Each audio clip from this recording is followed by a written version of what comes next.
Shalom, ladies. This is going to be part 2, looking at teaching self-discipline, teaching self-restraint.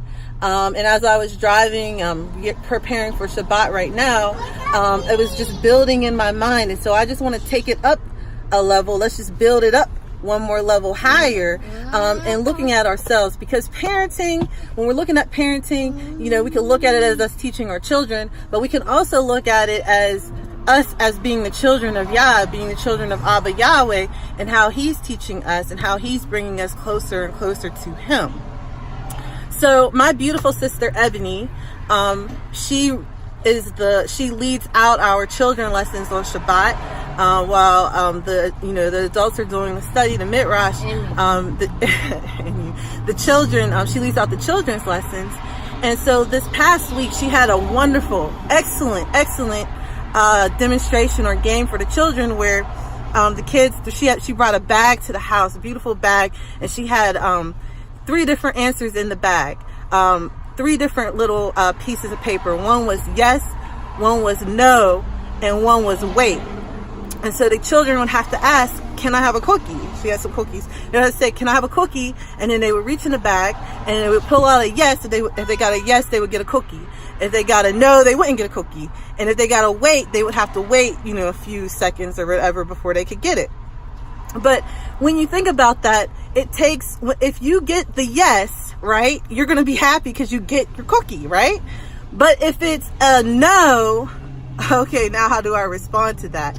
The children, they got to learn that gibor, they got to learn that self-control, they got to learn that self-restraint to be able to accept the answer no. And if it's a wait, they also have to have that gibor, they also have to have that self-restraint to be able to accept the answer, that they're not going to be able to get what they desire or what they want right when they want it. So when we're looking at ourselves and our lives, again, everyone, I think that's a wonderful lesson for the children to play, or a game for the children to play. When we're looking at ourselves and when we're making our petition and our request to Yah, how do we respond? How do we react with whatever answer that He tells us? Faith in the Almighty isn't about us just being happy and accepting what He says when we get our way.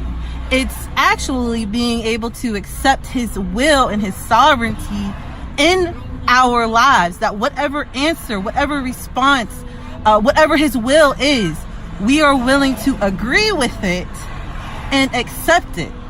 So a lot of women are praying for husbands. A lot of women are praying for children, to have children or to conceive. Women are praying for miracles to happen in their lives. People are sick. We have a lot of diseases, cancer and different diseases unto death even. And sometimes the will or the answer of the Almighty is no, or it's wait. And so how do we respond? How do we react? Do we agree with Him and we say, okay, Yah, I understand that this is your will, and so I'm just going to accept your will, and I'm just going to ask you to give me the strength, the gibor, the strength and the might to be able to accept it and to continue to walk in faith and to continue to walk in love, and to say, though He slay me, yet I will serve Him. And so I'm going to continue my relationship and my faith, even if your will doesn't line up with what I really, really want in my life. And so we got to be able to accept His will. And to accept His correction even. If we do something wrong and we receive correction, to be able to have that strength and that self-discipline to say, okay, I'm getting disciplined right now. And so I'm going to accept that discipline. I'm going to change course. I'm going to change action in my life. And so, looking at the topic of gibor, the topic of strength, the topic of might, the topic of self-restraint and self-discipline, and walking in it in our daily lives is very important. We're going to build on this another level on the last Sabbath of this month. This is the month of, right now we're in March 2019, so the last Shabbat of March 2019, I will release a lesson in which we will look at this topic of self-discipline, this topic of self-restraint even more in depth. and being able to accept certain specific circumstances that might happen in our lives. Yah bless.